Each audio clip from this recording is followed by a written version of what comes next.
For anyone who came in late, Ben is launching his book today. Woo! And he's come here to share some extracts with it. This is the launch of his book as well as the first MIC Writers Society Lounge Night. That name is too long for me. Anyway, Ben, bring your talents back here. Woo!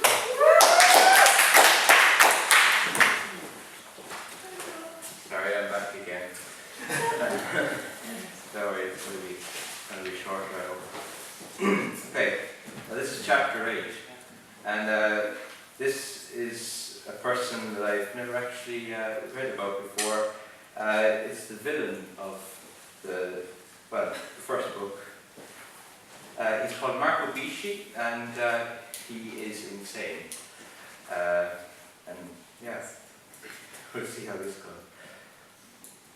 Marco Bishi and Lucy Lelura's heads shot up to face a black-haired, white-clad chauffeur with red fingerless driving gloves that had burst through Marco's new glass office doors.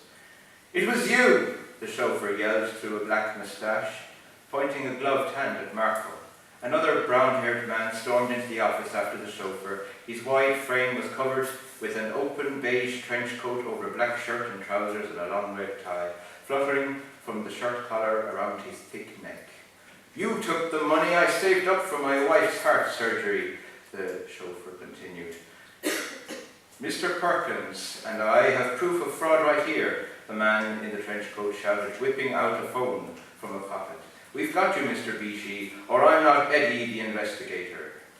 Marco stared at the two men silently from behind new oblong red-framed aquamarine-lensed glasses before his cold gaze shifted to a bewildered red-coated Mick, Mick is the porter by the way, I forgot to say him, who struggled to find words to explain how the men got past him. Lucy got up from a white chaise longue in the corner of the square room and walked calmly and silently out of the office, grabbing Mick's elbow and dragging him back out to the corridor beyond the glass doors. "Well," the chauffeur called Perkins continued, What have you got to say for yourself, you cad?" "No," Eddie added. "There is nothing he can say to change our minds. You did it, Bishi, we know you did."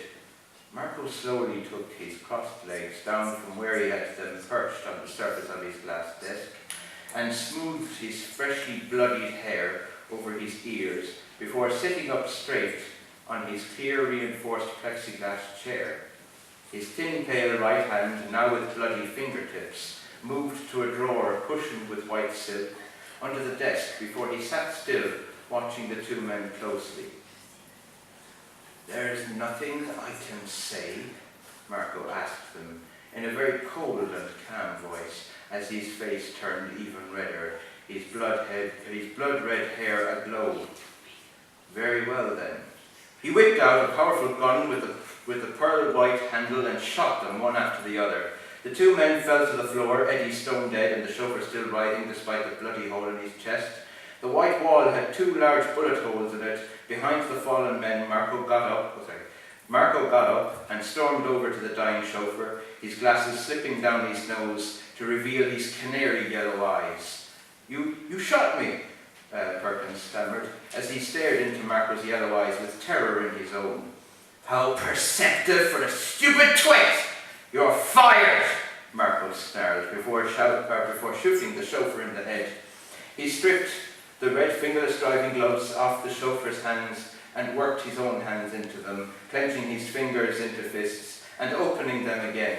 He untied the other man's red tie and tied it around his own shirt collar, fixing it into place and discarding his own blood-stained white silk one. "Mick!" he roared. The manservant opened one of the double doors and stuck his head cautiously inside. Yes, Mr. Bishi?" he stuttered.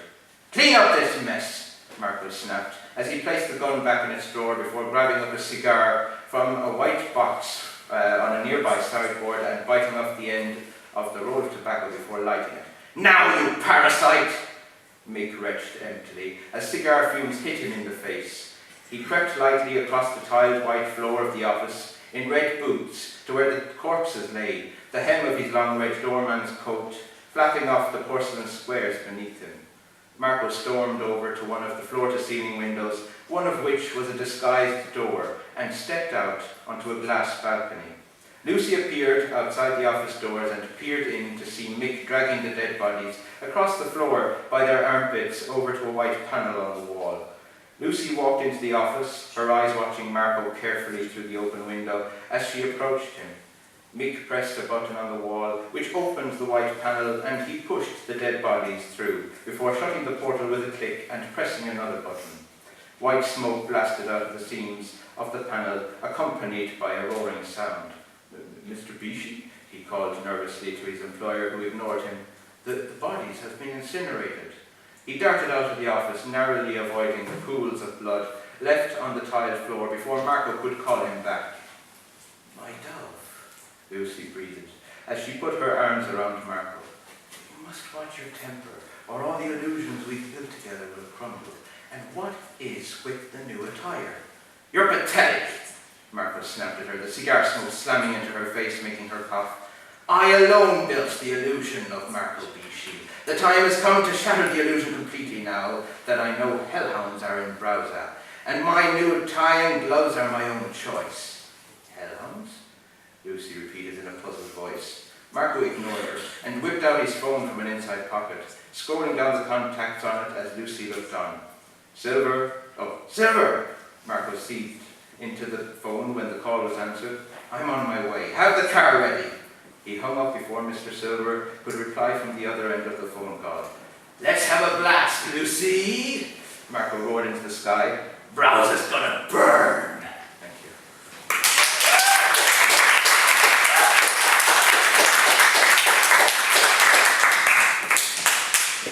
Okay, we just gave Ben a round of applause for the reading. Can we give him another for the publishing?